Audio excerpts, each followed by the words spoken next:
one of the most anticipated games of 2010, one of the most successful franchises in the world, 92 million copies of the series sold so far, and I'd say we're close to all those owners in HMV Oxford Street.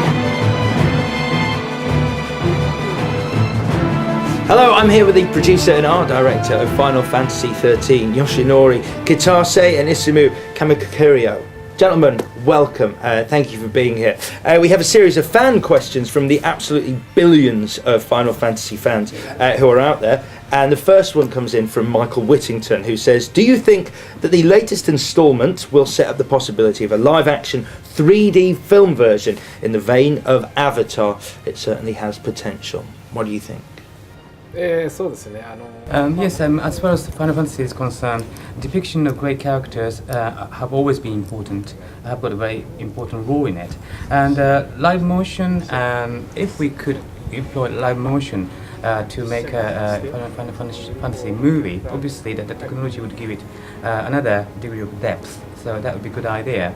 But Final Fantasy, in a Final Fantasy, you're supposed to be sort of superhuman heroes who defeat big, huge monsters. So that live action is, on its own would not be adequate. So obviously we would have to combine technology with computer graphics. And yes, it would be. It sounds really fantastic. It would be my dream, but we haven't got any plans at the moment. Okay, our next question comes in from Sarah Louise Parnell.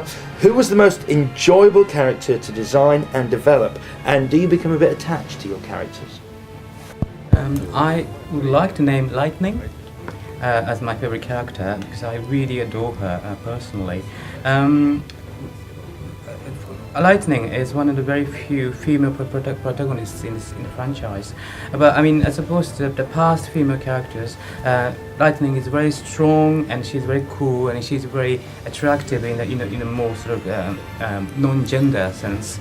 And she's strong enough to actually beat up and defeat a big man like 7 foot tall. But sort of at the beginning of the story, her sort of strength is really accentuated. But as the story rolls on, you will see her growing up internally and emotionally, and you will begin to see the kind of fragility and more feminine side of her character. And then, while I was creating her character, I became really attached to her.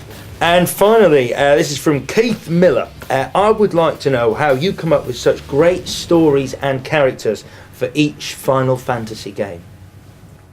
Final Fantasy XIII, throughout the series, I mean, the main theme has always been different, never the same. But Lightning and other main characters have got this unfair destiny imposed on them by Parsi, which are actually God's senders.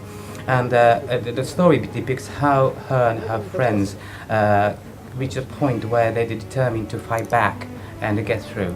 So I think that kind of theme is quite universal wherever you live and what kind of gender you may be.